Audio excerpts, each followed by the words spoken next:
back when you came in and you're a member, please go and do that real quick right now so that we can count you for quorum. For all of our online people, you should have gotten a voting code yesterday in an email with the tagline voting code for July general meeting. And you'll just grab that and put it into the link that is in the chat right now. And while you all are signing in, we'll go through a couple of our intro things. We'll start with our land acknowledgement. Oh, not what I wanted to do right there. Make this smaller. There we go. So we are joining both virtually and in person tonight, and we'd like to start this event acknowledging that we're on the traditional land of the first people of Seattle, the Duwamish people past and present, and honor with gratitude the land itself and the Duwamish tribe. If you'd like to learn more about whose land you occupy or have occupied in the past, native-land.ca is a great resource for that. The 43rd also contributes to Real Rent, and we encourage that anyone who's in a financial situation that can do so as well contributes to Real Rent if they can. Okay. A couple of our norms just to set us up going in, treating each other with dignity and respect. If you don't know, please ask. You can either raise your hand if you're in person, or for our friends online, you can use the raise hand feature in Zoom. If you go down to the very bottom of your screen, you'll see your whole little menu with the chat and stuff like that.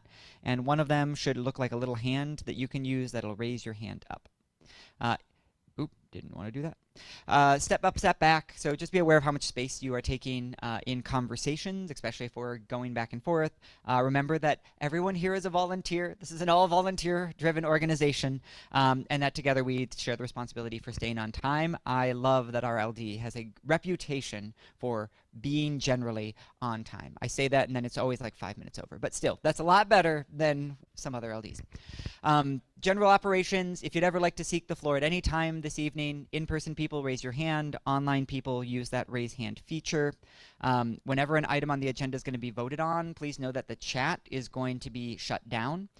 If it is not a voting item, then the chat is open and people can communicate with each other, share links, all those sorts of things.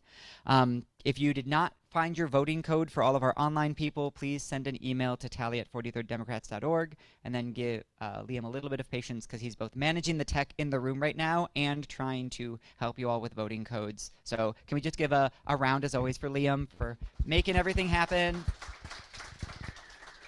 And then our meeting is being live streamed. Ooh. Okay, quick thing, Robert's Rules of Order. Some of you might know them. They're just a set of rules to help us move through the meeting and drive towards decisions. You do not need to know the particulars to participate. Honestly, we don't use them correctly most of the time. And you have a right to participate as a full member in our meeting. So if you ever need us to slow down or explain what we're doing or need support in knowing how to do a thing you want to do, we're here to help you do that. And if you're a parliamentary rock star, please use your powers for good and think about how the motions that you're making are going to impact the meeting and the group. A couple of quick rules that we might use tonight, or you might hear people use. Point of order is if you think we're not following the rules. For example, point of order, we need to approve the agenda before.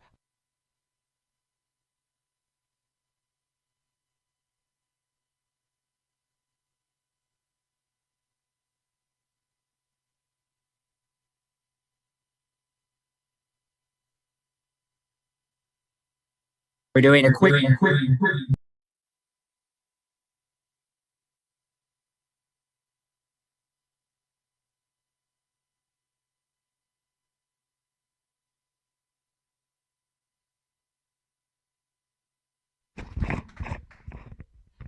Thank you, Liam. Sorry, everyone online. We had to replace some batteries. Point of order is we're not following the rules. Point of information is when you just have a question and you need some additional information before you can make a decision on something. And point of privilege is if you need adjustments so that you can fully participate. For example, you can't hear someone or you can't access something. Okay, with that, we are going to jump into our first order of business, which is to see if we have quorum. Nope, not yet. Okay, so for all of our online friends, if you can go into if you have not done so yet, go into the chat and sign yourself in using that voting code. Everyone in person, you've signed in. Thank you, thank you. Okay, we will circle back in just a little bit. I will jump ahead to the chair's report and we'll come back to our approval of the agenda and the minutes, hopefully once we have quorum. It's get out the vote season. Ballots are going to be out by the end of the week. So first off, if you have not checked out our wonderful endorsements yet, you can go to our website and scroll right down here where it says check out our endorsements. Or you can come up here and hit the endorsements tab. Both of them are going to take you to our endorsements page where you can see the list of all of our endorsed candidates. If you know people in your life who maybe aren't as following the pulse of everything that's going on in politics, this can be a great link to send with them, as well as saying, hey, your ballot is coming out this week. Make sure that you get it in as soon as you can. Here's a list of some great candidates that you can support. Oh, we've got quorum. Okay, cool. So it's on the website. We will have, so we're going to be making some posters that we will be putting up around some parts of the 43rd. We're going to do some of them this weekend, and then we're going to do some the last weekend right before ballots go out, because people tend to either vote early or they tend to vote right before the ballots go in. And so we're going to do our postering at those two times. We also have a couple of upcoming events. For anyone who is interested in doing a hike with us, we're going to be taking a hike on Sunday in the Arboretum. We're going to be meeting at the south end of the parking lot 1, which is the one that's kind of right by where the G line drops you off on the south end of the Arboretum. And we're just going to enjoy being in nature, looking at some beautiful plants, each other's company, have a nice walk. There's not going to be programming or anything like that. It's just an opportunity to engage with each other and spend some time outside while the weather is nice. And if you're interested, there's going to be a reminder email tomorrow that'll have a link to this Signal chat. You don't have to be in the Signal chat, but if you want to be able to communicate and say, hey, I'm running 5 minutes late or something like that, you can join that. Otherwise, you can meet us at 10 o'clock. And again, you'll get an email tomorrow with a reminder of where that is. August 2nd, the 43rd is joining with the Queer the Vote Coalition to dance to the ballot box. This is going to be a really fun opportunity for you to join a collective of awesome people, hear from some candidates, and then everyone will fill out their ballots, and then it will literally be like a group of people dancing their way from Massive all the way to the ballot box to drop them off. So if you want to do your voting in a fun, collective space with a bunch of great, and hear from some great organizations and some great candidates, we encourage you to come out. The 43rd is going to be supporting it, and we encourage everyone else to as well. And then on August 11th, I hope you've marked your calendars. We do not do an August general meeting. We instead host a barbecue because it is August, and no one wants to be inside having a meeting like this in August. So we will be outside at Gasworks Park. We will provide some proteins, and then everything else is going to be potluck. So we encourage you to bring a side, something to share. We are going to do a sign-up spreadsheet, so we'll try to spread people between desserts and chips and sides and all those things, so that it's not just 20 bags of Juanitas. I love Juanitas, but I think we all want a little diversity in the potluck. So we will try to coordinate as best as we can, helping everyone pick a spread of things to bring, and we're in conversations with some of the other LDs to potentially invite them as well. So this might be a Seattle LDs barbecue that the 43rd is taking point on. So we'll keep you all updated, and there'll be a sign-up sheet coming soon for that. Shout out to the Meeting and Events Committee for helping move all of that forward. Woo. Okay, we have quorum. So we are going to move real quick back to approval of the agenda. I would entertain a motion that we approve the agenda by unanimous consent. Moved by Jacob. Is there a second? Second by Veronique. Any opposed? Any opposed? Any opposed? Cool. Thank you all. Next up, we're going to approve the minutes for our last meeting. This is our minutes for the June meeting. I would entertain a motion for us to approve the June meeting minutes by unanimous consent. Moved by Jacob. Is there a second? Second by Aaron. Any opposed? Any opposed? Any opposed? I love when we efficiently move through those things. Thank you all. Okay. Next up, we're going to do a report back. So you might remember that we had the state convention almost a month ago at this point. And so we wanted to give some members who were on the committees that helped move that work forward a little bit of an opportunity to share with you what actually happened in that state convention, where we elected all of our delegates and sent our resolutions and so many platform proposals. I think about a quarter of the platform is maybe written by the 43rd Dems. So you all should be very proud of all the work that your representatives put into proposing different things into the platform. So I'm going to hand it off to Jacob first, and we're going to hear a little bit about what happened with the platform. Hello, I'm Jacob. I was our platform committee representative. I've borrowed a few slides from the WAD Dems. I hope they don't mind. We submitted over 817 amendments. Of those, 496 passed. We spent a lot of time in meetings, and there are 14 pillars in total. And you can see that most of the amendments were down in agriculture, energy, and environment. That section, as you can tell from the title, is very dense. And we also had a lot of thoughts on social justice and the economy in particular. Next slide. So here's a little overview of how we went through the whole process. All of the amendments that were proposed were reviewed. We broke them up into slates and voted on those. Anything that didn't make it through as a slate was narrowed down further from that. Next slide. And here is a little overview of the different kinds of amendments that we passed. Some were most were modifications to existing amendments. After that, we had new additions, a few deletions of existing amendments, and a chunk were moved to another pillar. Next slide. And here's an overview of all of the sections. I added a couple of additional ones that weren't on that first slide. The preamble, then our platform section, which is like a narrative of the platform, an implementation plan, and then we have social justice, tribal relations and sovereignty, housing, human services, educations and pathways to opportunity, agriculture, energy and environment, transportation, the economy, law and justice, governance, the military, veterans, and military families, technology, and the appendix. Next slide. Oh, and the platform is 76 pages. And here's a kind of overview of the more substantial amendments that were put forward by the 43rd and passed. So we had a section on transgender and youth rights that affirms access to culturally competent and affirming healthcare for trans, non-binary, and gender diverse people of all ages. Sorry. And we protected students' health and counseling records from disclosure by school staff. And we barred general exams as a condition for school sports participation. Next slide.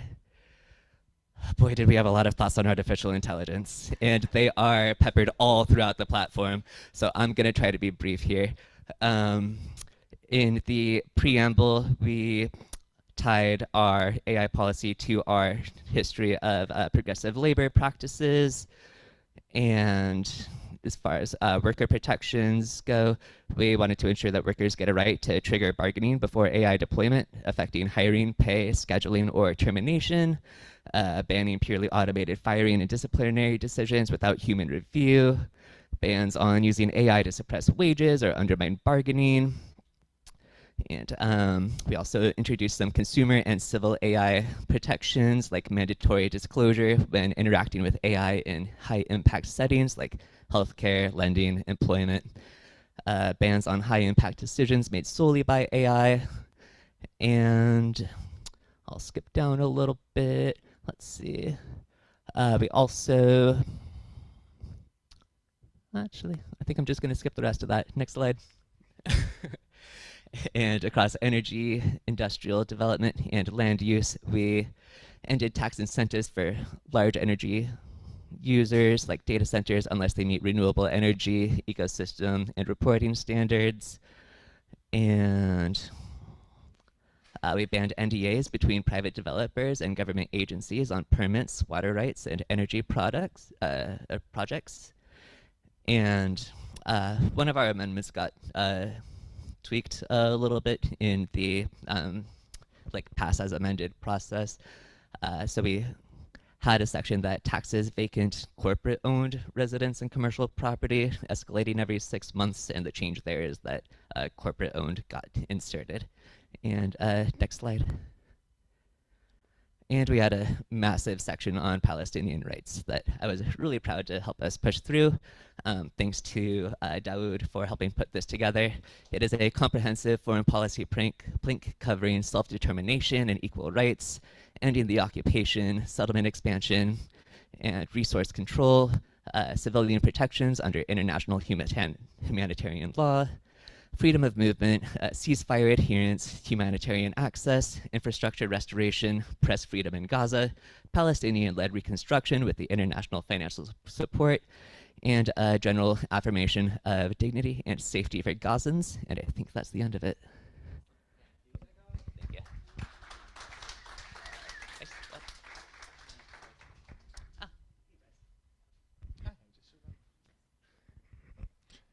Hello, everyone. I'm Bryce. I'm good to go, yeah? Okay, I was the representative for the resolution process. The quick overview of the process is that each of the legislative districts of Washington State, all 49 of them, were able to submit 2 resolutions for consideration. Of those, I believe 90 or so was the total that we got out of all of the LDs. I was on the standing committee that was responsible for basically vetting them. Did we think that this was something that we just all sort of agree with? Is this something we think that no one sort of agrees with? Or is this something that we want to maybe have for discussion or send back due to sort of a more, what's the word, clerical rules? Like, was it just not properly formatted? Of that, I think we passed about half of them in the whole slate. From the slate that we passed, whether we wanted it approved or not approved, those were then able to be pulled from the slate for discussion during the regular floor. So if any of you showed up during the Washington State Democratic Convention, you saw those resolutions that were a little bit more contentious that got brought up for discussion. I'm very pleased to say that the 2 resolutions that the 43rd submitted, one in support of our trans community members and asking for Democrats to provide more support than just saying, yes, trans people exist and we like them, but asking for more bona fide support of providing resources and education, and then on the other side, Palestinian support and embargo on providing more resources to Israel, both passed unanimously through the sort of pre-screening selection that I was part of. I'm thankful for the small claps I'm already seeing, but I only did a fraction of the work that Jacob did. Most of the work happened in the platform. The resolution process actually was spurned out of the platform process from last year because it was so contentious. So I only had 8 hours of meetings instead of the 48 hours of meetings. So I only did 1/6 of the work, but I still get just as much credit. Thank you very much. Anyway, I'm very pleased with all the resolutions that we passed. Resolutions were a direct action that we were asking of Democrats. So platform was, we believe in, we want to see this sort of thing happen. Resolutions were direct asks. So we now have direct asks to stop funding arms to Israel, direct asks to stop or to provide direct support into our trans community, especially we see more people coming out of other parts of the country during this actual genocide recognized by observers of those at this point. So overall, very pleased with the process, and I think that's most of my report.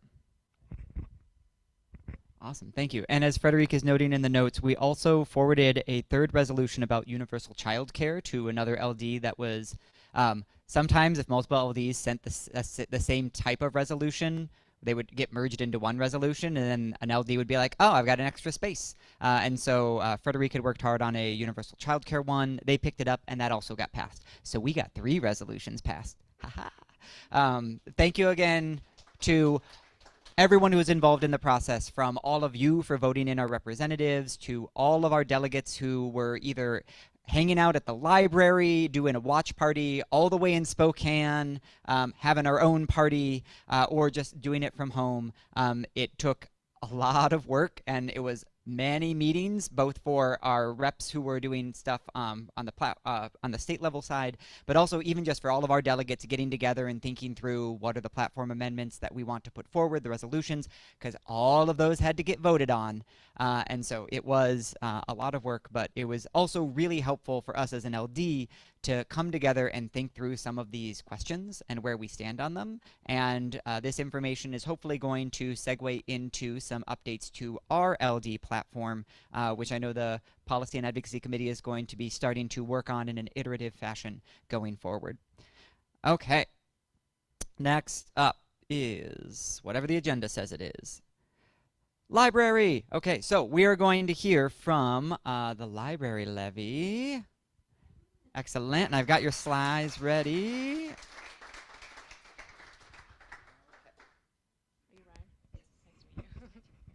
Hello, everyone. I'm Jennifer Lowe. I use she, her pronouns, and I'm part of the 43rd District as well. I just walked here. Thanks for having me. First of all, thanks for being here and already endorsing the 2026 Library Levy. I'm just here to give some more information so you feel prepared with your community to vote yes on City of Seattle's Proposition 1 on August ballot. So just for context, I serve as the board president for the Friends of the Seattle Public Library. And so through that work, I've been able to see just how critical this levy is for the library. Next slide. All right, so hopefully y'all are already big fans of the library, but if you weren't already, just a few points on why the library matters. So just a couple numbers here. You just mentioned the library here. There are 27 branches across Seattle, and we just hit a record number for 430,000 active patrons. And in 2025 alone, the library actually logged 3.4 million in-person visits with an average of 24 checkouts per minute. So obviously Seattle loves our libraries, and as you know, the library is one of the most used and most well-loved institutions in our city, serving people of all ages, all backgrounds, in every neighborhood. So that's big reason why it matters. Thanks. Thank you. And so what is on Proposition 1? So on August 4th, we have our primary ballot vote, and that is going to be mailed out in a few days here. And you'll be voting either yes or no on a property tax measure, which replaces an expiring library levy that was approved back in 2019. So these come around every 7 years. And so this next one is going to be $479.76 million over the next 7 years to 2033. Next slide, please. All right, so obviously you've already endorsed yes, but for your own personal votes, you should vote yes because the levy actually makes up more than 1/3 of the library's budget, which is massive. And it'll do a lot of things. It'll expand popular programs and collections, including physical collections and both e-books and audiobooks, which have gotten a lot more expensive since COVID. The levy will also invest in library buildings, which are obviously neighborhood cornerstones across the city. Our youngest branches now are over 20 years old, so you can imagine how much seismic retrofits are needed, a lot of the ADA improvements, things like that. And the levy will also increase access to education and knowledge in a time where it's honestly under attack, as most of you know, with our federal administration. Next slide, please. So we don't even want to think about what will happen if the levy doesn't pass, but if it doesn't pass, like I mentioned, more than 1/3 of the library's funding will disappear. A lot of staff jobs will be lost, including a lot of our librarians and folks who keep our branches running on a day-to-day basis. Branches might close and might see significantly reduced hours. If you're a big book library user, you can expect really increased hold times, decreased reading options, and elimination of peak picks. So those are just some of the drastic downsides if the levy does not pass. So if you're voting yes, and if you also want to help out with this campaign, you can volunteer. I've put some bookmarks and flyers at that table back there right when I walked in, but you can feel free to sign up to canvass at farmers markets for the levy in the next couple of weeks and community events, and obviously encourage your friends and family to vote yes as well.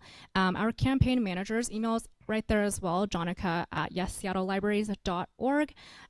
If you would like a digital organizing toolkit, and then obviously we have the website as well if you'd like to check us out some more. But yeah, just wanted to point out this is a really cute photo of some of our really involved campaign members at the Seattle Pride Parade this past last month, I guess. So that's all I have. Any questions I can try to answer for you all? Yes.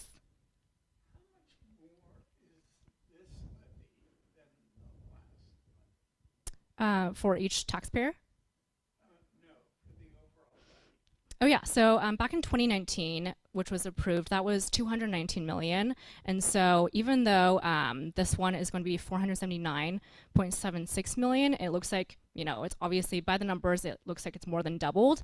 But this is accounting for, you know, inflation, budget offsets, and expanding programs, and also just expanding, looking forward for the next 7 years. So it looks like it's more than doubled, but in reality, a lot of that is preserving what the previous levy was able to do. And so we want to keep growing the library's programs and collections as well. So that's kind of the difference between the 2019 levy to now.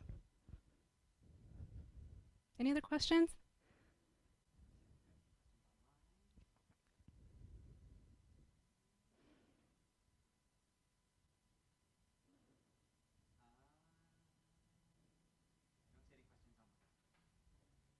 Sweet. Awesome. Thank you, everyone. Okay. Nope. Nope. Okay. Next up, we are going to be hearing from Team Jayapal. So let me stop my screen share. And is someone from Team Jayapal here? If they could raise their hand in the Zoom so I can find them. Anyone from Team Jayapal? Okay, we're not seeing them yet. We'll circle back to them at the end. So we're now going to have a little bit of time for a couple of our endorsed candidates are here. And so we're going to create some space for them to come up, say hello, and let you know how you can help them get out the vote and get through this primary in as strong a position as possible. So we'll start with Judge Barty.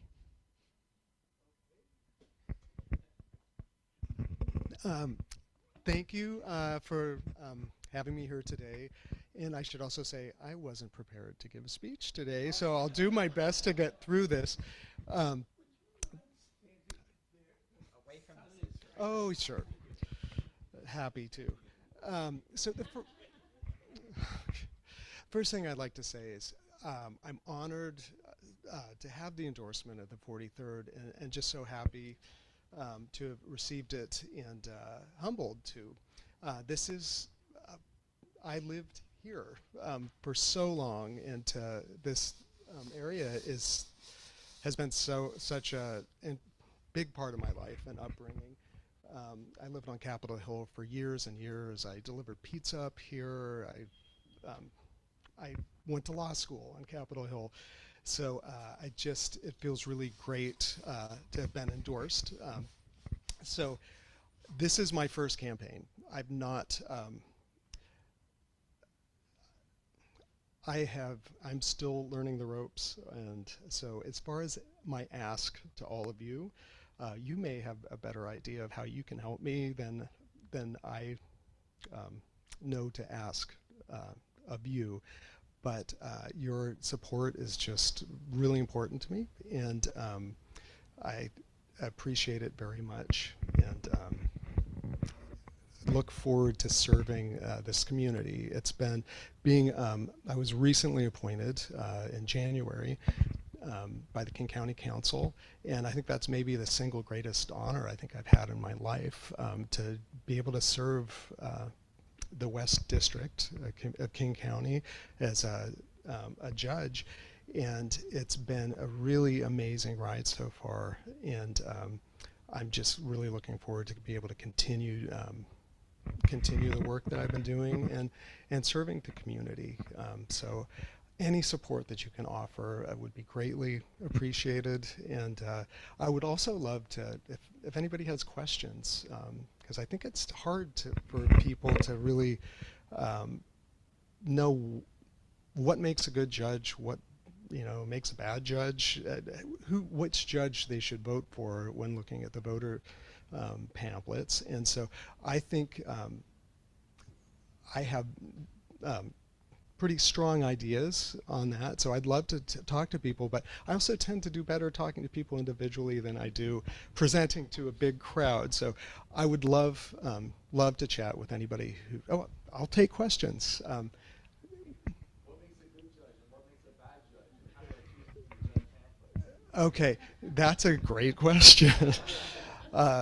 So I think one of the things that makes a great judge is patience and listening, and very much keeping an open mind. But I think patience and humility are So I think that's 4 things so far. But patience, humility, and curiosity, I think does. I think that nobody's going to know all of the law. Nobody's going to be able to remember that. Anybody that thinks they know everything is probably just wrong. And so I think curiosity about learning about people, I think, is one way that curiosity can really help or make a good judge, because rather than jumping to conclusions, I feel like I can keep on going on. I think being self-awareness is also something that is very important. And so, for instance, I'm aware that I may be rambling right now. But I think that self-awareness is something that's really important, in that you can, one, check yourself, check for implicit bias, which is something I talk about quite a bit, but also check to see if you, any kind of preconceived ideas are affecting your ability to make a good decision, regardless of what the decision is. So I think that's an important thing. I think listening is maybe one of the most, an ability to listen is one of the most important things, because there are so many things going on. There's so many different people coming from so many different places, with so many different viewpoints and problems and different things going on, that sitting and really trying to hear what they're saying is important to making decisions. So that's something I try to do. I do my best to be as patient and as good of a listener. And I've talked about this a bit, but my first career was music, and that's listening to the other musicians around you. It's one of the most important, really. I think that's one of the things that distinguishes a great musician or maybe striving to be a great musician versus some other people, because if you aren't paying attention, it's not going to work very well. So hopefully that answers your question. Okay. If anyone has any additional questions, you'll be around. Yep, and we also have some handouts in the back. Judicial races, more than almost any other race, are generally very low information races. And so there are going to be a lot of people who are going to maybe know who they want to vote for their rep or for the Senate or even the assessor. I mean, there's probably not that many people who know who they're going to vote for their assessor, so that's another one where you should tell them. But having materials, being able, like you are probably a trusted source for people in your life, in your network, who are not as plugged in politically, who are looking for someone that they trust to help them understand what's going on in these races and who to vote for. And judicial races in particular are where we can have a lot of impact by just reaching out to people and saying, hey, I've met this person. They will be a great judge, or I've met this person, they'll be a great assessor. These races that people might not have as much of information about are the ones that we can have the biggest sway on by just connecting to people in our network. So I know I said it earlier, but you're going to hear me say it many times, and you'll get emails about it too. Reach out to your friends, reach out to your network, whether it's a call, an email, a text, a signal chat, whatever it is. Instagram them, make a TikTok video about it. However you best communicate to people in your lives, because this is where people get the information that they trust, and that can have a big influence. Okay, I'm going to hand it off to another judicial candidate and hand it to Gabe.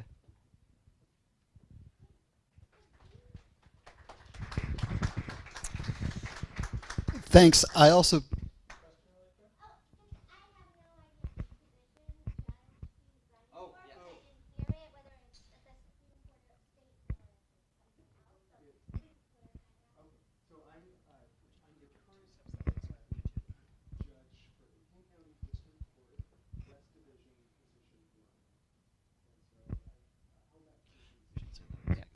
So someone in the room asked what position is he running for, and it is King County Court Position 1. West Division Position 1. King County West Division Position 1.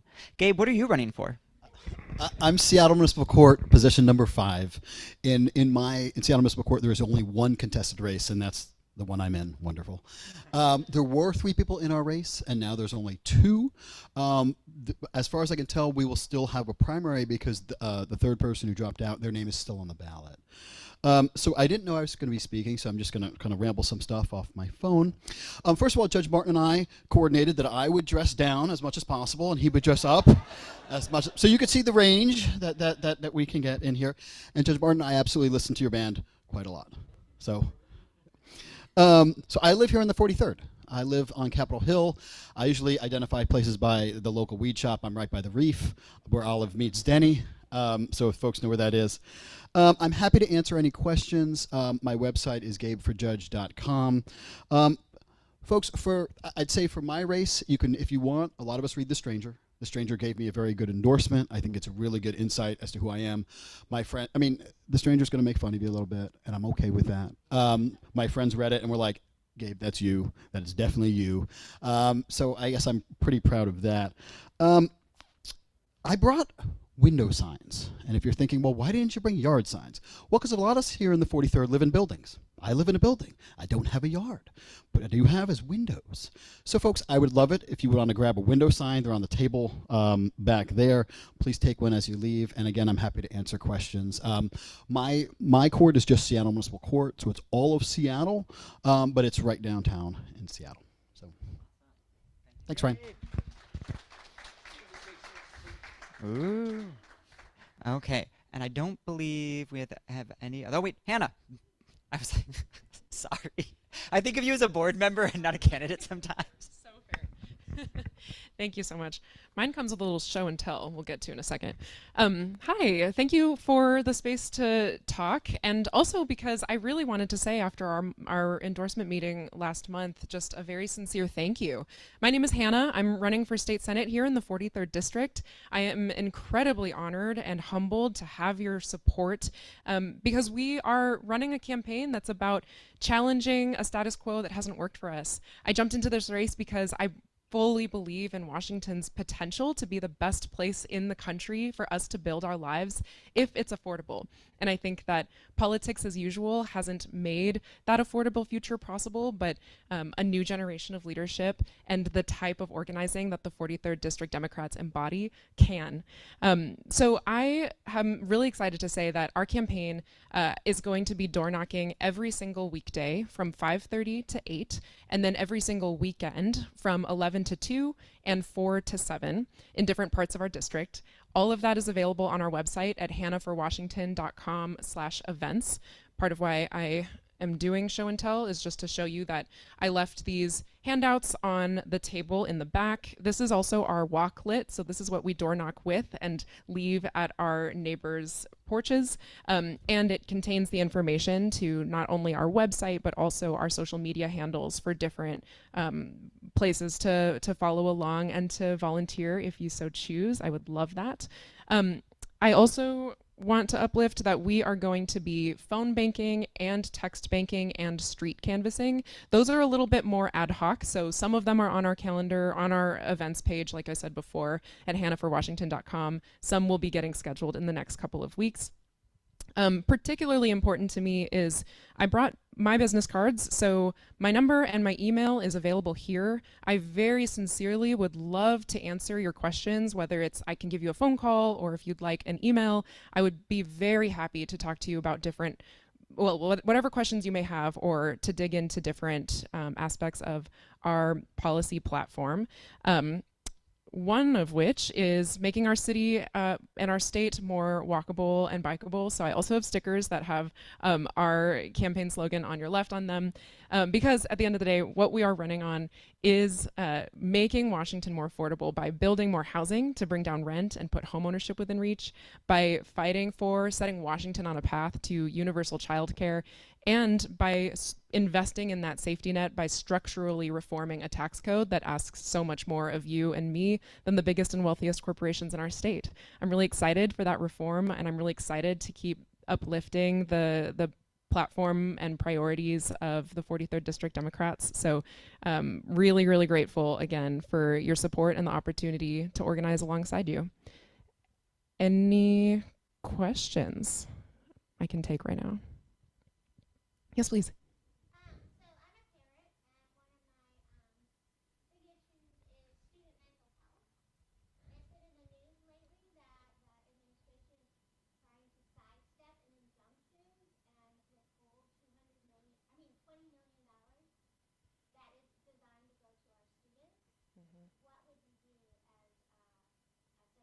Yeah.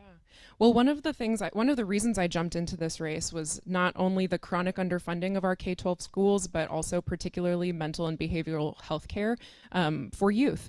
I do think that one of the things the state legislature can and needs to do is reform our funding model. It's both inequitable right now across the state, and then there are aspects of our materials supply and operating cost funding formula that is inherently unequal across our state.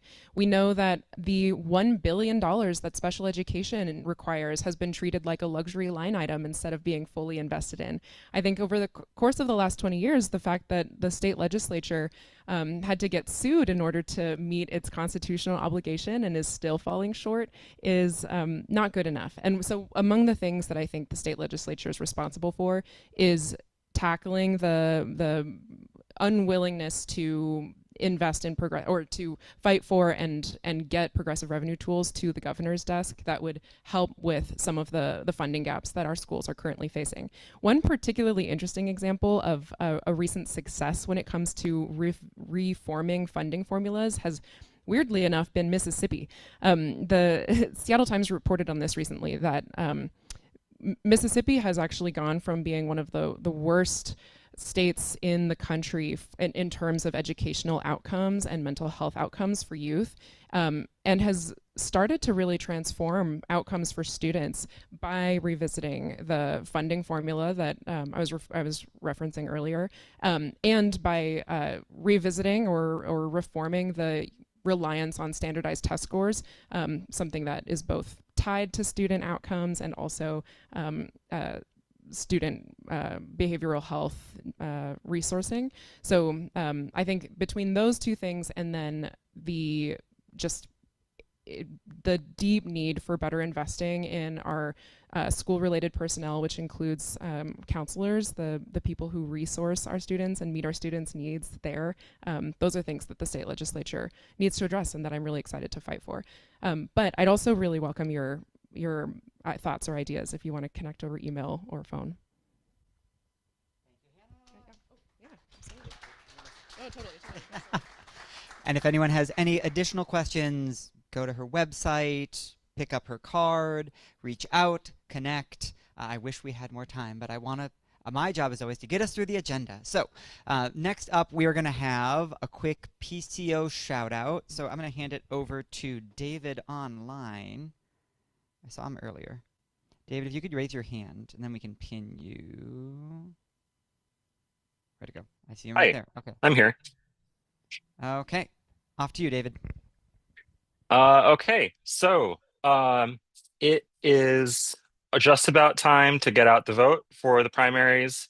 PCOs play a crucial role in this. I am about to send out an email to fill out your form to request a canvassing list. It doesn't have to be going out and knocking doors. It can be door knocking or any way you feel comfortable connecting with your neighbors. But it really is a really core part of our work as an LD to get out the vote and connect with your precinct about politics. We also are planning a workshop for phone banking specifically. A lot of people, they want to get out and maybe it doesn't work. We're trying to walk people through some of the tricks we use to make this more accessible. And yeah, so keep an eye out for both of those things. And yeah, happy canvassing. Awesome. Thank you, David.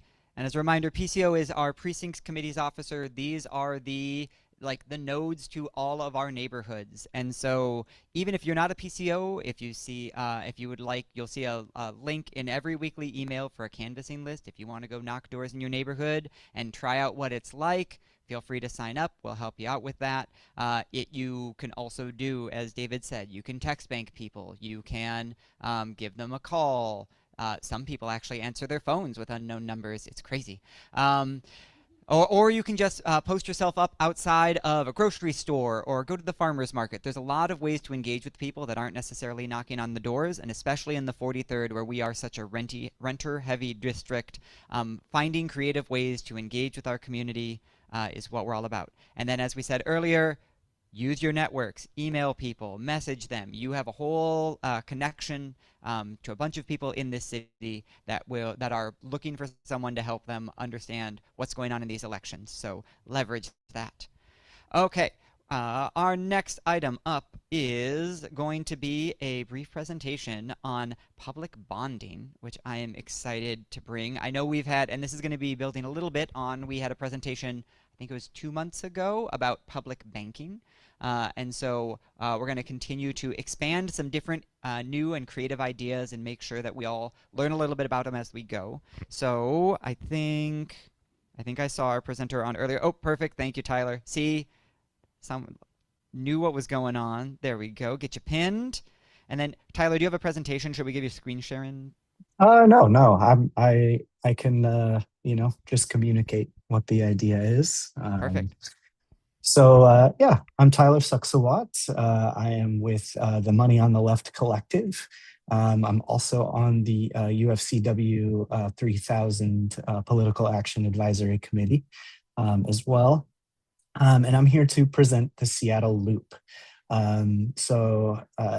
This is a public banking idea, but it functions quite a bit different. So the main idea is you establish a public bank that can purchase the city that is in control of the bank, or the state that is in control of the bank. The bank can purchase its bonds. And essentially what this allows it to do is engage in that bond servicing while depositing the profits that it makes from the interest payments back into the city or state's general fund. And this idea came about because of the federal funding cuts to sanctuary cities and states. And, as we know, we were all feeling the tightening of the belt from top to bottom.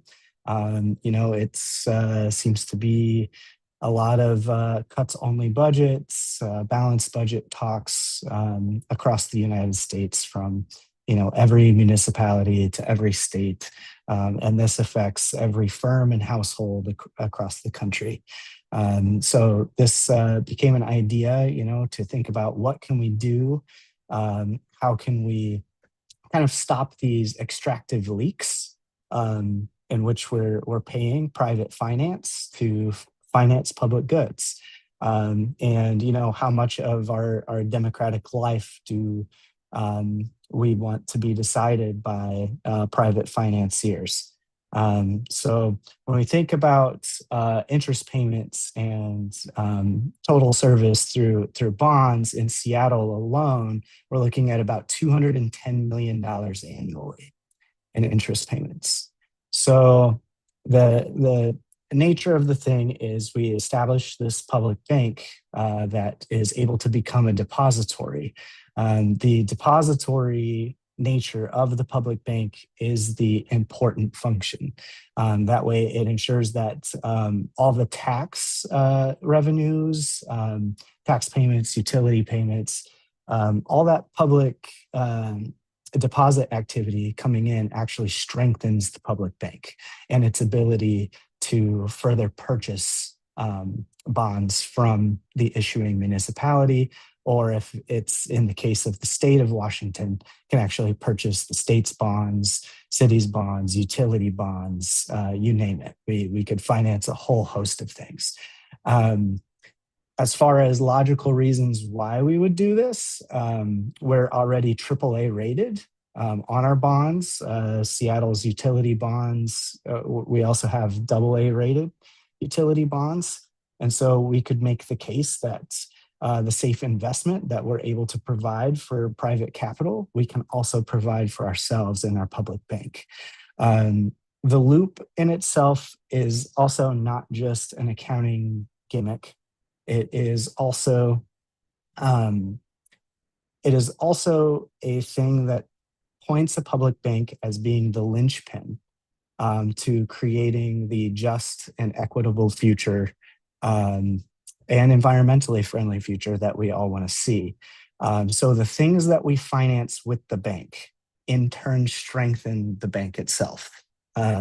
So if we're talking about social housing, publicly owned housing, all of those assets sit on the bank's balance sheets. If it's the bonds, sit on the bank's balance sheets as assets as well. The ability to leverage that and leverage the public credit while also getting rid of Wall Street banks, we can ensure that our public funds are being reinvested back into the public purpose and the future that we want here in our community. And there's the profits that our public bank would make, essentially going back into our general fund. We make sure that they're not going into Wall Street portfolios. They're not being invested into fossil fuels or AI or various different speculative activities that we want no part of. The other advantage to this is those profits for our public bank cannot be federally taxed. So it's also not going to the federal government to, fund programs or be awarded to any specific entities that we don't want them to. So by creating more of this insular kind of financial system here in the state of Washington, we can recapture our interest payments and also find new ways to finance the things that we want without relying so heavily on regressive taxes. One of the problems we have here is property taxes.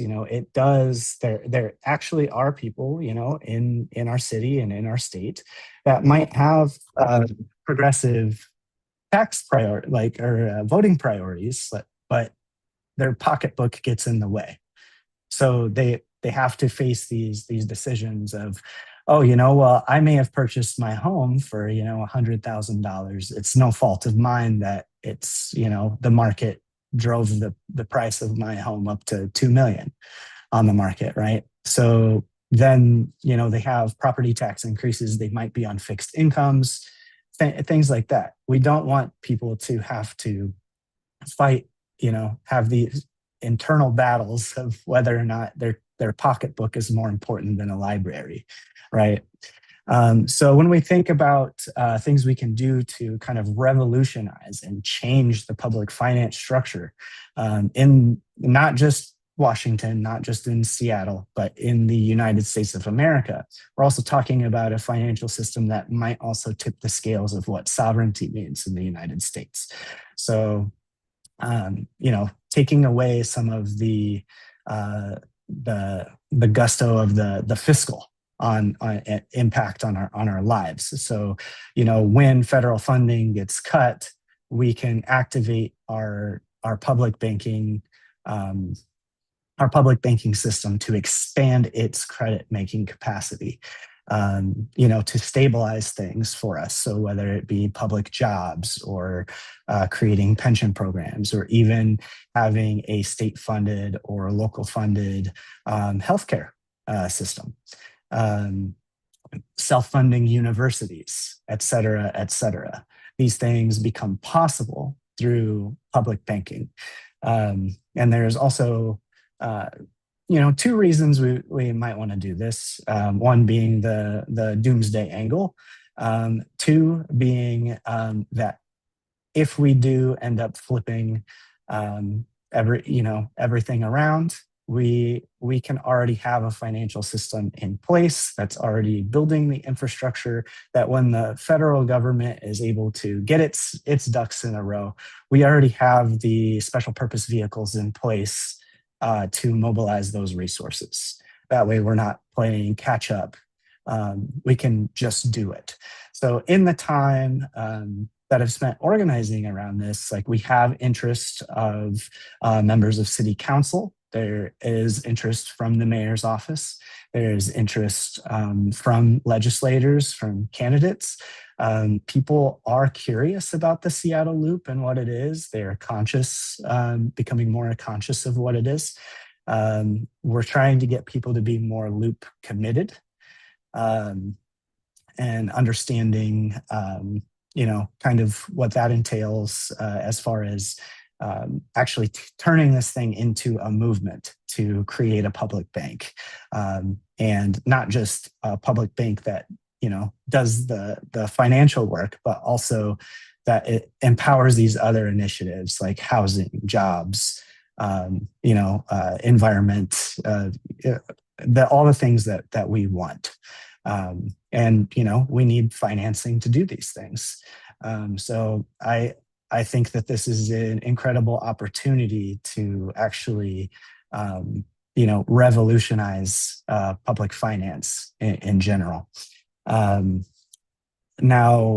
Money on the Left, we published some material on the loop, the municipal bond buying practice, how it works, capitalization.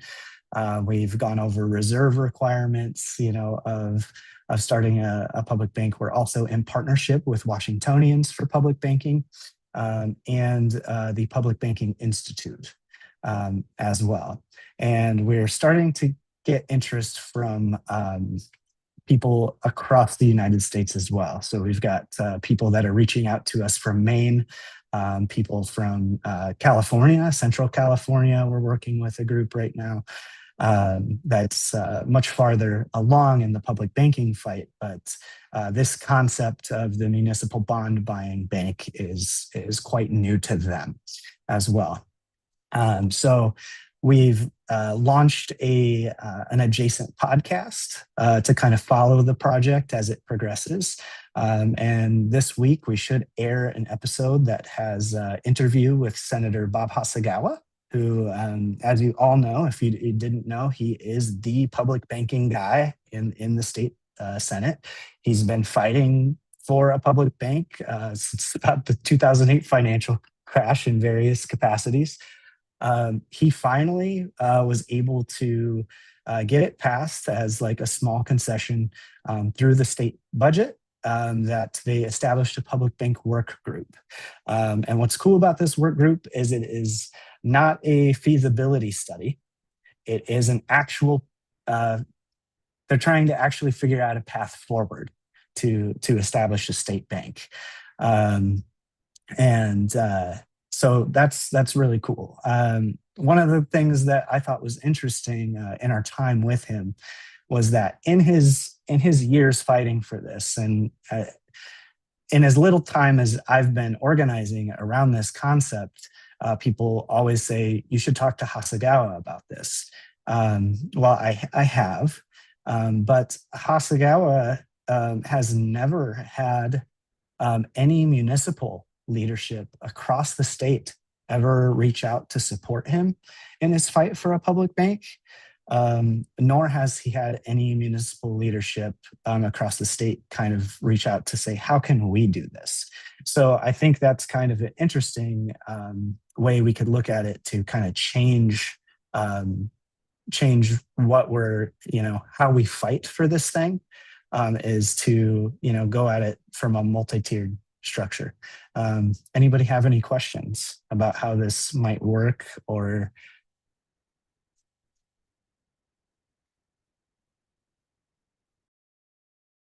how can they connect with you, or if they want to get connected with Money on the Left to support this advocacy, what would be the best move? I will leave my personal email. If you want to follow along with the loop, you can check it out on moneyonTheLeft.org.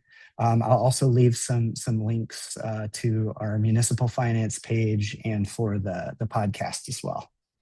Awesome. Thank you, everyone. And I know I'm seeing some questions, but unfortunately we are on agenda. So if you've got ideas, or if you've got those follow-up questions, use that contact information. Reach out to Tyler. Can we hear it for Tyler? Tyler, thank you for coming and sharing this information with us.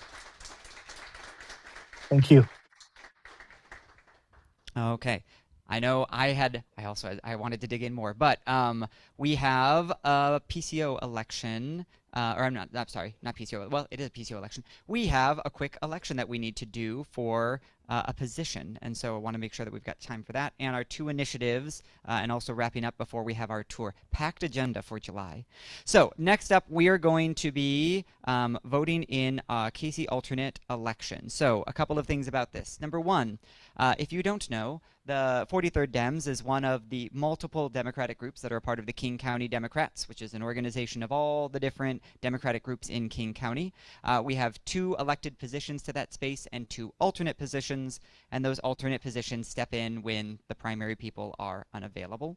It's a great opportunity for someone to join the board in kind of a introductory capacity, because your responsibility is mostly show up if someone else doesn't and help with the projects that you want to help with. I know we've got 2 people who had indicated beforehand, and then I know Jace was also interested. So Jace, I'm going to add you onto this list as well, and I'm going to spell your name wrong. It's S-E, I think. I'm going to double check that before anything else. So, so we've got three candidates. So we're going to hear a brief, like 1-minute introduction from each of them about why they're running for this position, and then open up the ballots. This is a PCO only vote, which means only our PCOs are going to vote in this election.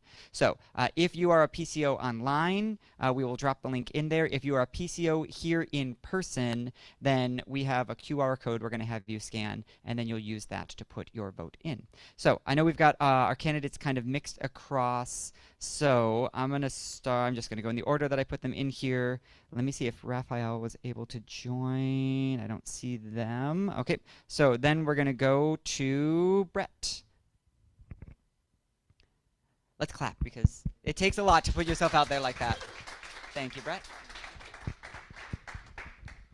Hi, yeah, in 1 minute, I'll introduce myself real quick. I'm going to try that and do that in 2 steps from my notes, because my mind goes blank as soon as I get up in front of you.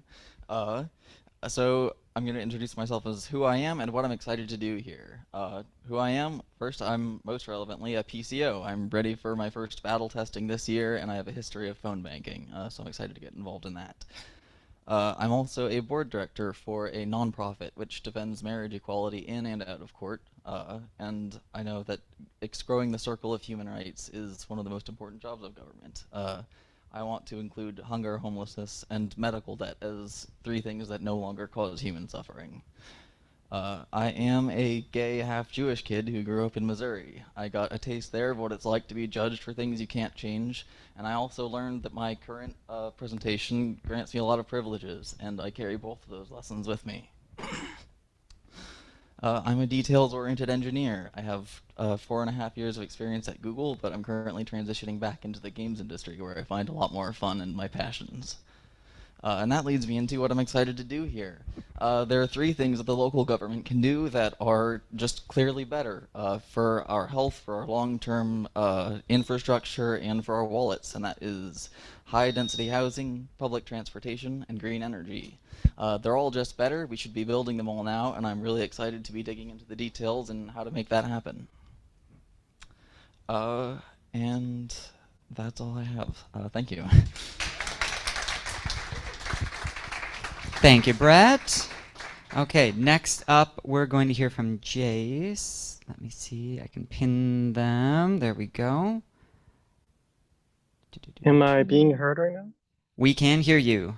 Okay, I have been trying to figure out how to turn my video on. I don't seem to be able to, which is really unfortunate. But Zoom has always hated me, and so it shall be. Um, in any case, I'm really excited to be here to run for this position. I wasn't expecting to, but Elizabetta asked me if I would be willing to run. As a non-binary person who uses she her pronouns mostly, I would be able to maintain the gender balance for the King County alts, which I think is a really important thing to be able to do, while also like upholding the values of the 43rd. I really appreciate all the work that Bryce and Frederic and you, Ryan, had did during the delegation and the convention. It was really amazing to work with you there and to be able to help in that process in any way I could. Hiccups there might have been, but through that work, I think that I have, been able to develop a deeper connection to the 43rd Dems, and I truly appreciate that. I've lived in this district for quite a while. I've spent a lot of it homeless. I will never forget what it's like to wake up and because I'm sleeping in my car and I've shivered myself awake, I'll never forget what it's like to be trapped in a house with someone who's abusing me because I have nowhere else to go. And I won't forget what it's like to, have someone yell slurs at me on the street because I'm trans.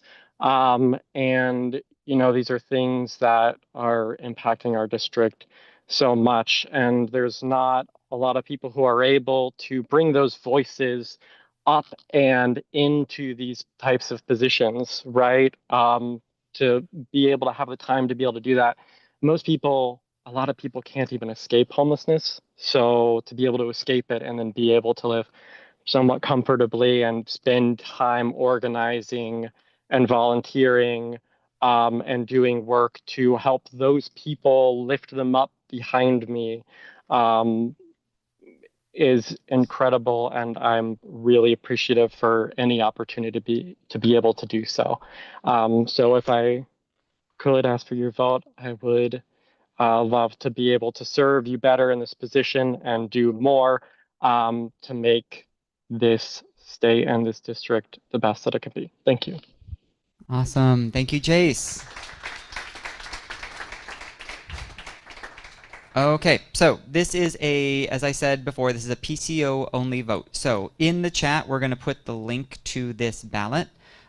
Just like all of our ballots, it will require your voting code. So you can go in, open the link, put in your voting code, and then choose your candidate. If you are in person and you are a PCO, we're going to go around right now with a QR code. And if you do not have a device that lets you scan a QR code, then we have, I think, a phone and an iPad ready to go for voting as well. So anyone who is a PCO, if you can scan that and get your ballot going. I'm going to give everyone in the online world and in-person world a minute.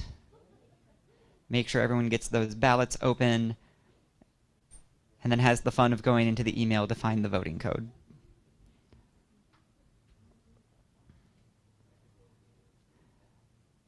Okay, while we're doing that, I'm going to get this ready.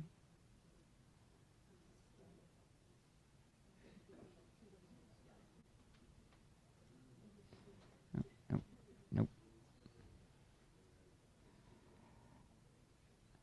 Okay, if there is... Okay, we're seeing the vote in there. And as Frederic says, if you don't know if you're a PCO, hopefully you would know. But if you don't know and you vote, our system will know that you're not a PCO. So you won't hurt the balance of the votes. The technology will prevent you from voting illegally. Don't know. No, it's not AI. Okay. Is everyone in person who's a PCO? Did you get the ballot? Okay, cool. We're going to leave that open for a few minutes as people are working their way through, and we're going to move on to our next item, and then we'll, once we get through an explanation of our first resolution, we'll come back and we'll close the ballot and look at the results, just so everyone has enough time to get those votes in. So we are going to transition to, we've got two initiatives to talk about.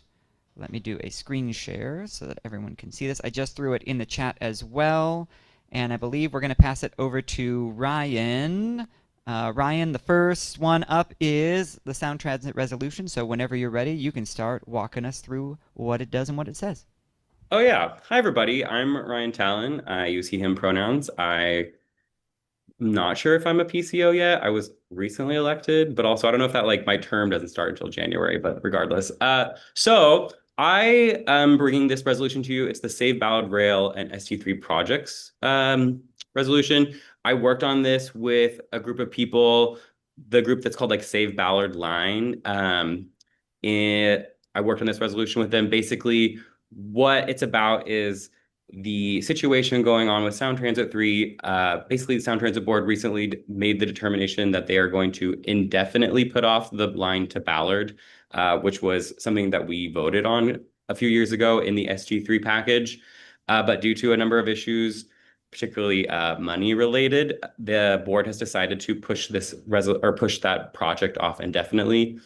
There is a lot of talk about ways that the board wants to deal with it, and so these are some of the ideas that the activists who are active organizing under Save Ballard Line have put forward to the Sound Transit Board.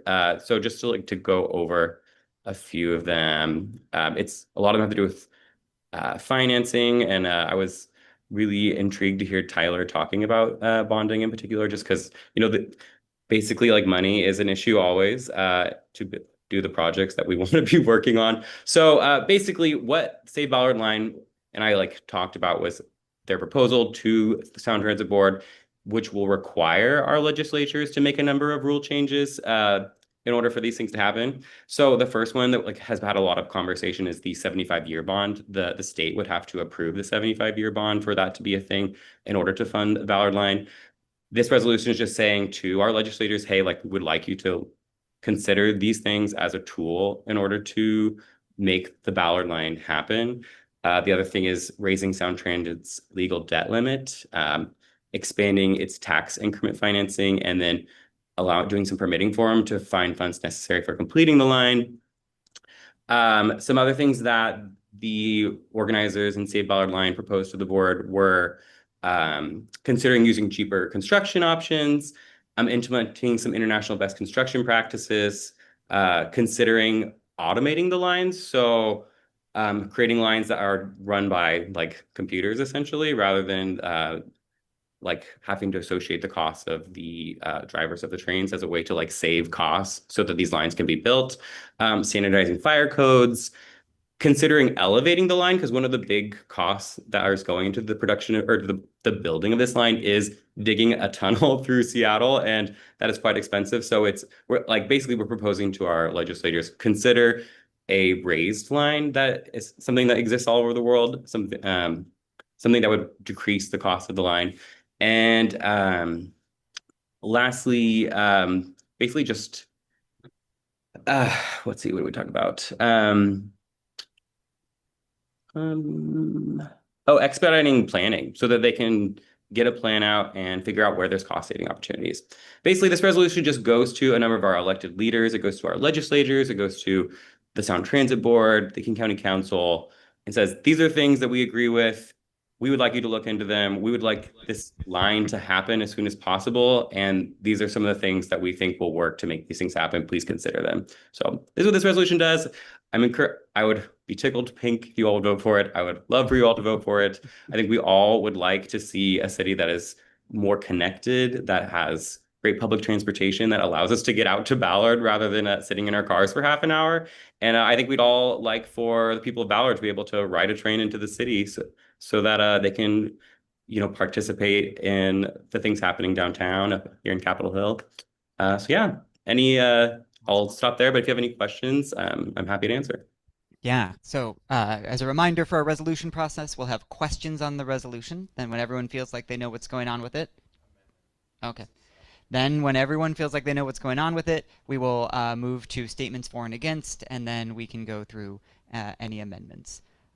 Does anyone have, either online or in person, a question on what the resolution is saying, or any clarification? Let me see. I'm seeing some banking questions. Are any of these? Nope, they're all still banking questions, which is great. I love that, but not relevant to this initiative. Okay, not seeing any questions. So real quick, I'm going to pause what we're doing right here and go back to our vote. Is there anyone who didn't get to vote for the Casey alt position that is having any issues, that would like support before we close that ballot? Going once, going twice, checking online. Okay. Okay, I'm seeing a question about the resolution. Okay, so I'm going to close the ballot for our Casey alt position. And while we're getting those results together, Tim, you said you had a question about the resolution, so feel free to ask that. Yes, please. Thank you for the chance to ask this. I'm curious as to all these various things that you had mentioned. It seems like there's one very significant item that is missing, and that is to demand that the Sound Transit Board reverse their decision on what they build first and what they defer. I would say that the first leading item should be to go back and change the decision to say, we'll build from Westlake out to Ballard, Tim, and we'll Tim, defer a Tim, second tunnel I'm through gonna interrupt you right downtown. here because if this sounds more like you're proposing an amendment, and this is just a question about what's in the resolution. So if you'd like to propose an amendment, I'm gonna have you pause, and we'll come back to you in just a second. Is that okay? Well, I I was I'll just asking why add that that wasn't there. the Oh, why that's first. not there? Okay. Oh, I just want to say the first therefore it says like that the 43rd District Democrats expressed disappointment at the Sound Transit vote to defer the line and instead call on the board to commit to building all of ST3, including the Bowery extension to Market Street as soon as possible. So it's like kind of there, but I could understand if you feel like the language isn't as strong as you would like. But does that seem to kind of answer your concerns? Well, the point is there isn't enough money to do everything quickly, and so you have to make a decision. And I'm just saying the board made the wrong decision. Let's press them to reverse it. Thank you. Thank you, Tim. Do we have any other questions? Not seeing. Okay, not seeing any. Oh, go for it, Tim. Or different Tim. Okay, go for it, Timothy. I'm just curious if my understanding is the Sound Transit Board, like it's primarily elected leadership, and if we had more experts on the Sound Transit Board, that we may have more logical decision making. I don't know if that's a question. I just wanted to make that comment, or if that's in here at all. So, one of the things people have talked about in regards to the Sound Transit Board is that it's fundamentally a political body, which can be kind of problematic for the way it functions. Oh, I don't know who's talking there, but that is a question that people like raise when they talk about Sound Transit. Like, why does it not function? Well, in many ways, it's a group of politicians from across the region who have different interests in regards to public transportation. And that is definitely a concern people have. But I don't think that's something that can change about the board. I believe that's something the state would also have to intervene on and change how the board is structured. But that wasn't something that I discussed with the Save Ballard Line people. This is mainly a proposal around what are things that the state can do, what are the things that our electeds could do to try to make the Ballard Line happen as soon as possible. And then Tatiana.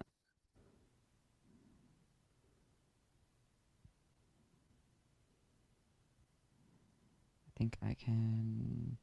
No, I cannot unmute her.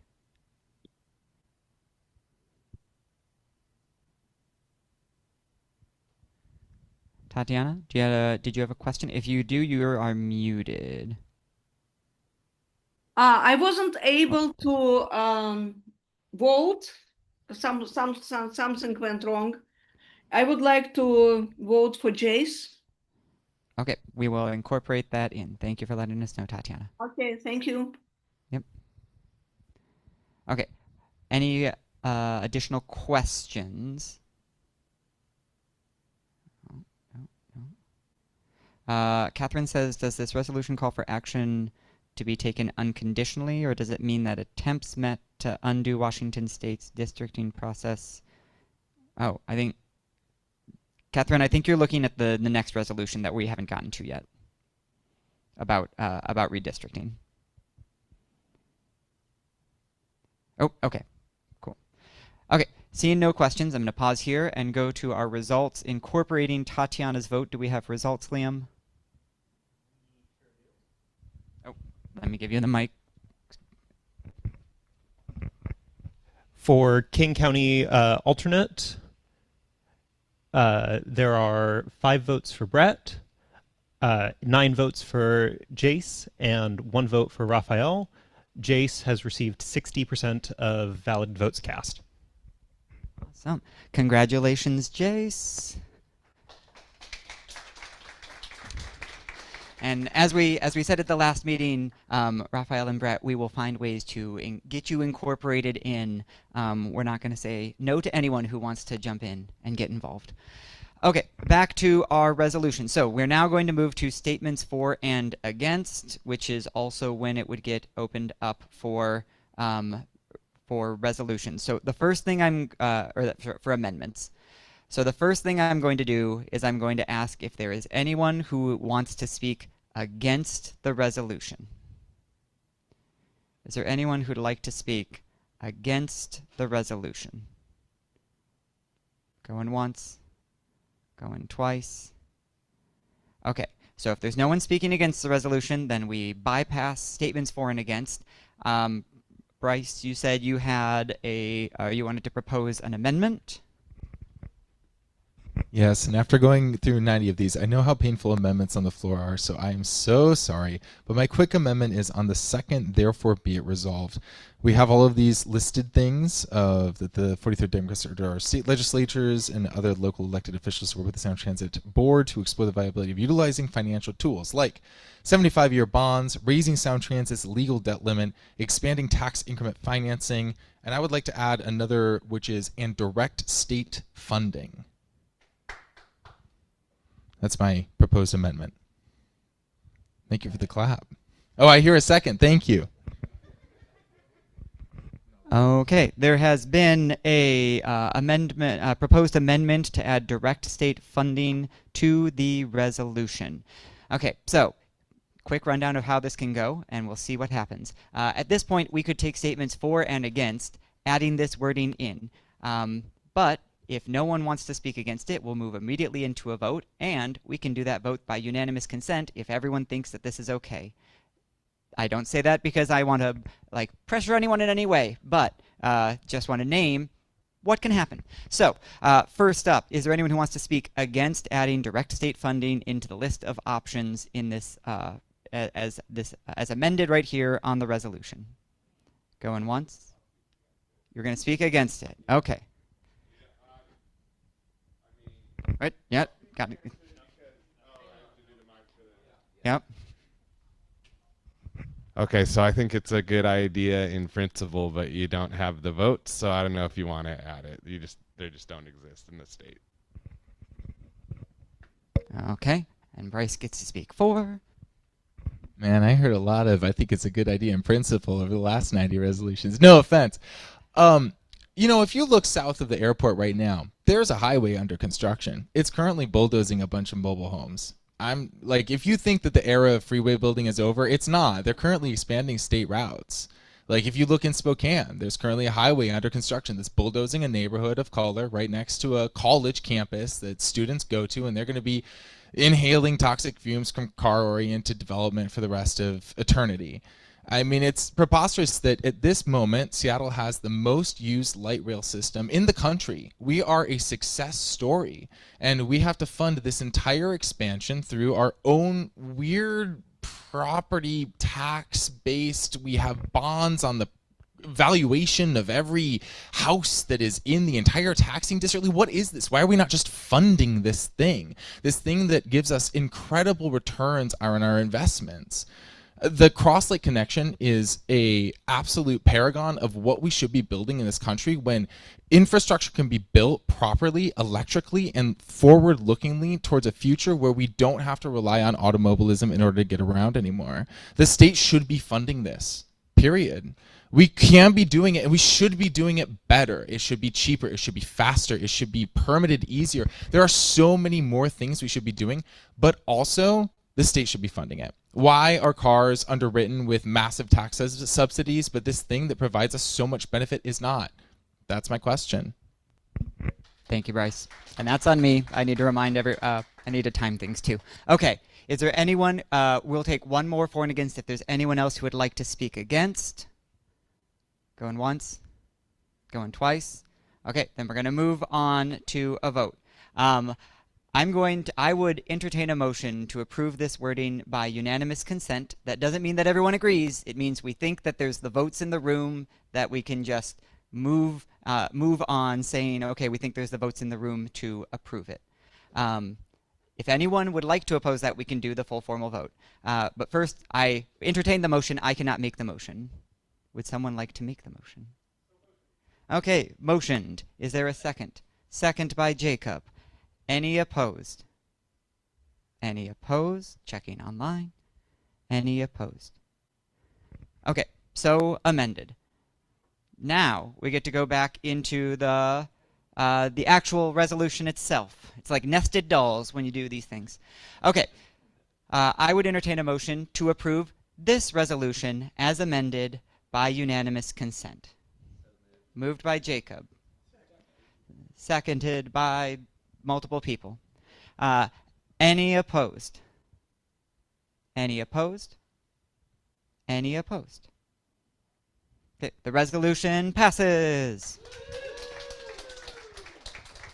Okay, so I want to just note we are at time for where we were going to wrap the meeting, so we're going to try to do this next one relatively quickly because we have a wonderful tour that I want us to all be able to enjoy while we've still got some beautiful sunlight and beautiful weather. Also, I brought cookies. So, everyone in person, all you people online, next time you should come because you're going to get cookies.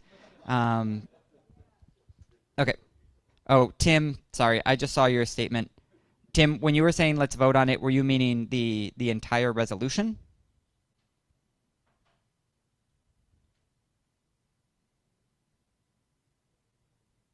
And feel free to unmute yourself. Tim, just checking in. Did you want us to vote on the entire resolution, or were you wanting us to vote on the amendment?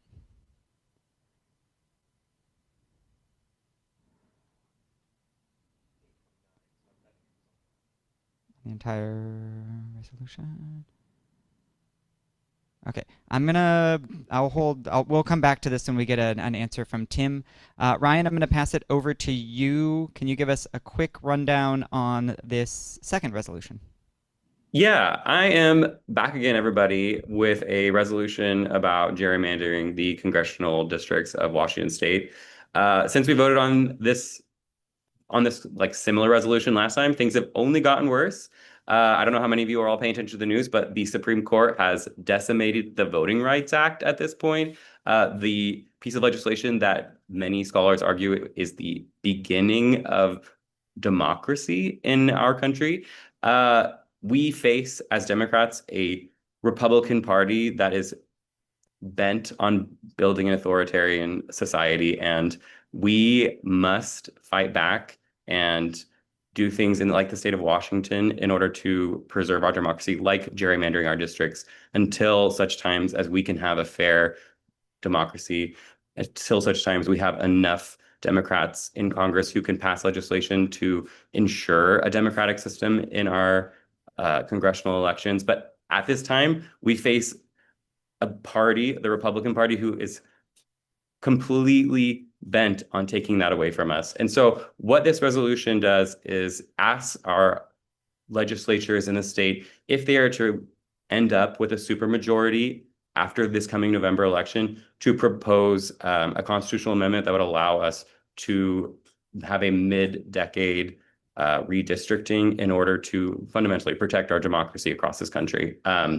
So far, I want to say majority leader in our House, Joe Fitzgibbons, has endorsed this process. Shasti Conrad in the New York Times said that she supports these efforts. And Bob Ferguson, our governor, has also said recently that he supports these efforts and will absolutely sign on to legislation about this if we were to achieve a supermajority in the state House and the state Senate. Basically, we're just saying to our representatives, we want you to do this. We want, this is important to us. We want you to protect our democracy. So this is what this resolution is about. And if you have any questions, I'm happy to answer them. Excellent. Thank you for being efficient with that, Ryan. Is there any questions on what the resolution is calling for? This is questions about what the resolution, questions about the resolution. Okay, Bryce. Something that was present in the redistricting of the California gerrymandering efforts was, I think, an automatic reversion back to the state-provided bipartisan redistricting commission or whatever. I'm seeing that lacking out of here. Was that an omission by purpose, or was that just something that we missed, or is that something that we don't want to do? This resolution is more about just the efforts. There is legislation that Joe Fitzgibbon has proposed, and I'm actually not completely sure what is in that legislation. I want to say it's about just like a one-time mid-decade redistricting, but fundamentally, this is just about encouraging our legislatures to just take this type of action to protect our democracy and not to get into the weeds or the specifics about what exactly we want done, but fundamentally that's important to us as 43rd Dems to protect our democracy. Okay. Oh, and Catherine. Sure, I asked the question in writing, but you really are asking them to put in the state constitution to do basically mid-cycle redistricting. Is that really the ask? Yeah, that is the ask. That's kind of what. Unconditionally. Say that again? Anyway, I'll sign me up to speak against. Thanks. Okay. Any additional questions on the resolution? Okay, seeing none, we will move to speakers for and against. Catherine, you have signed up to speak against. Is there anyone else? Anyone else who would like to speak against the resolution? Looking for, let's look in the hands.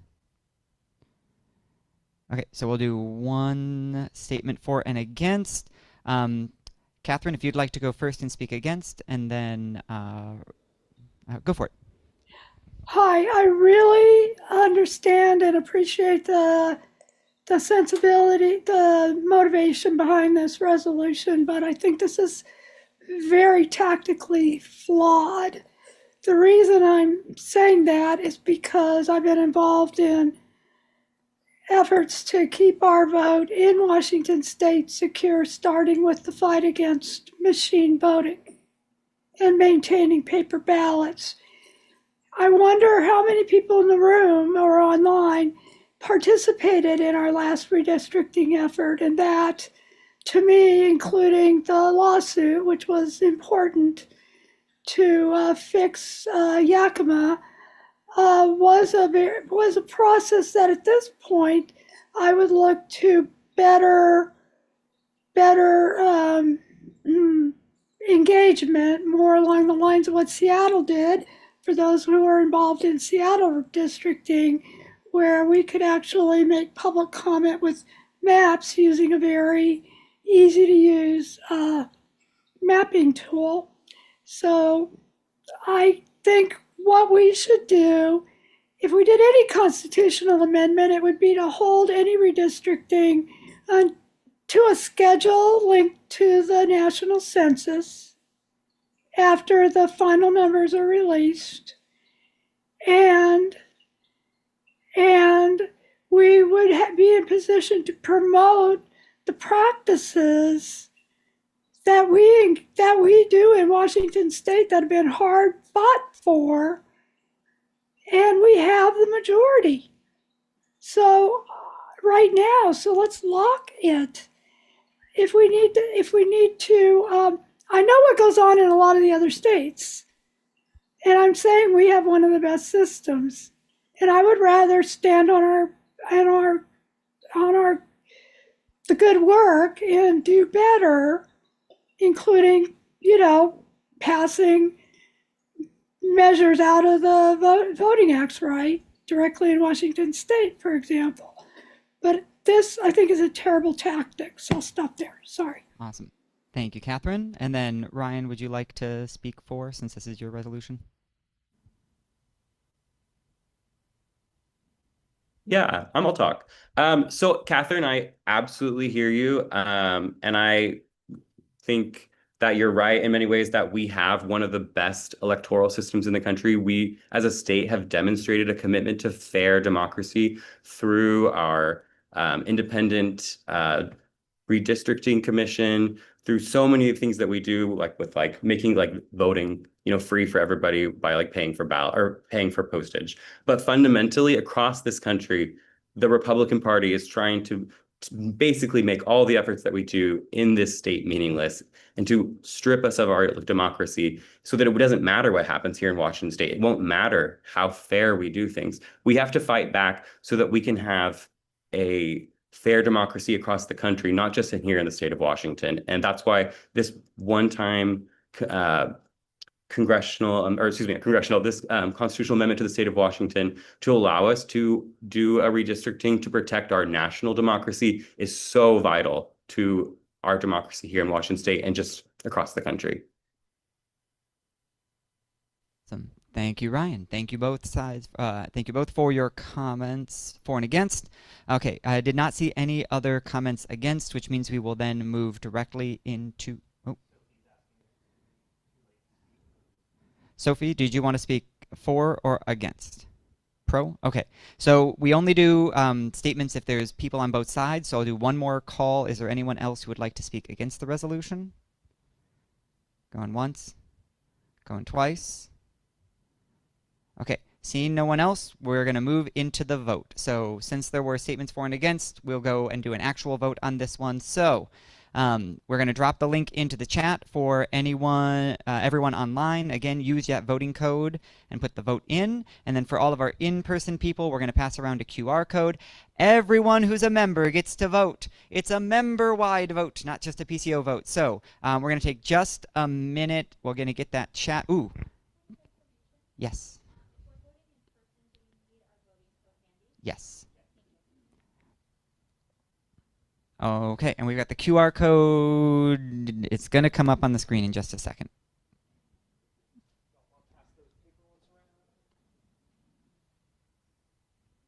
Maybe. Okay, so we're passing some paper around. Yes. The Wi-Fi name is Free Astound Wi-Fi. Yes. Okay, so the QR code up on the screen for those people in person. And if you are just having, like, your phone's not working, the tech is not just there, anything like that, just come up here and talk with Liam, and we'll just tally your vote.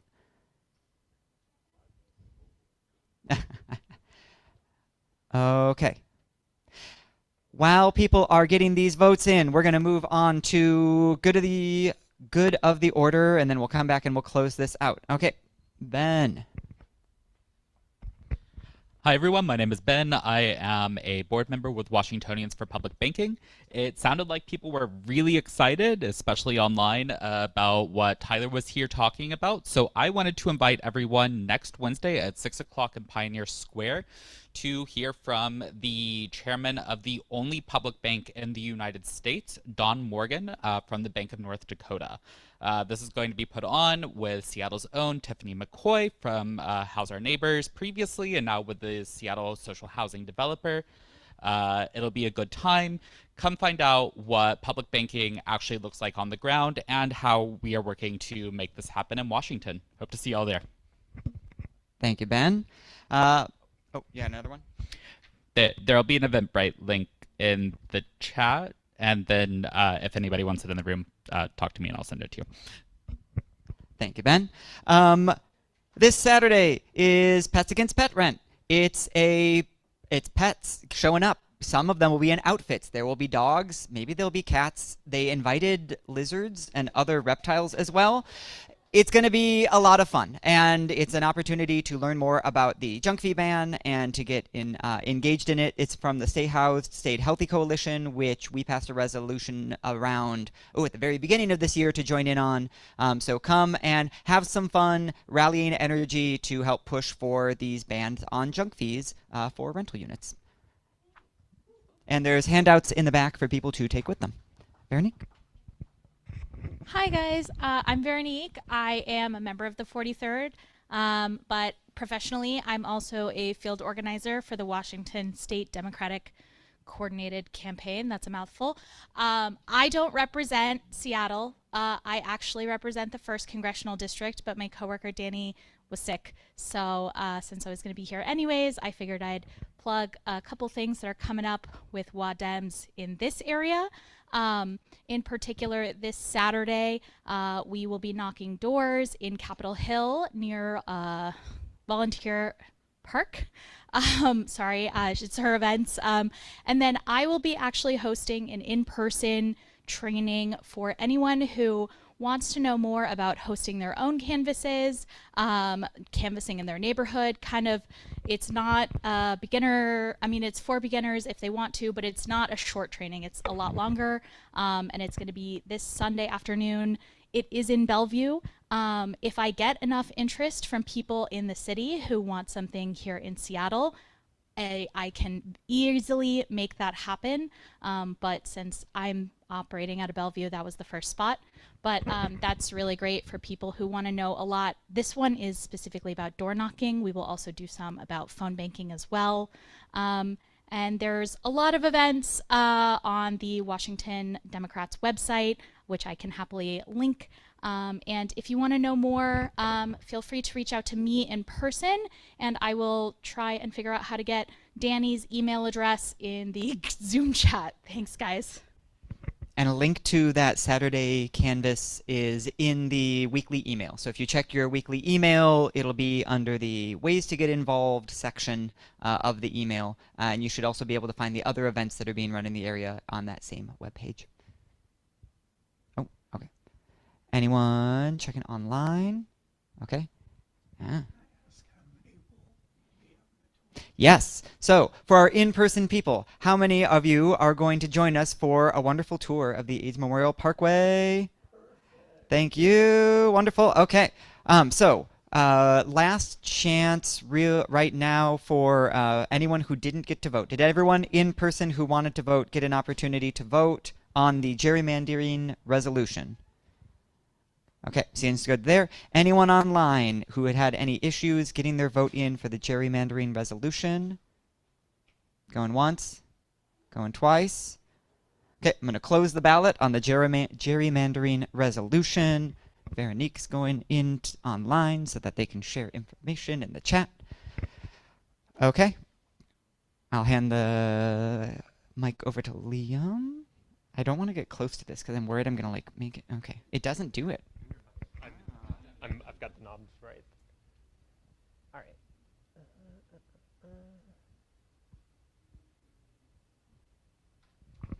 All right. On the gerrymandering resolution, there were 2 votes against, 19 votes in favor, 90%, so the resolution is adopted.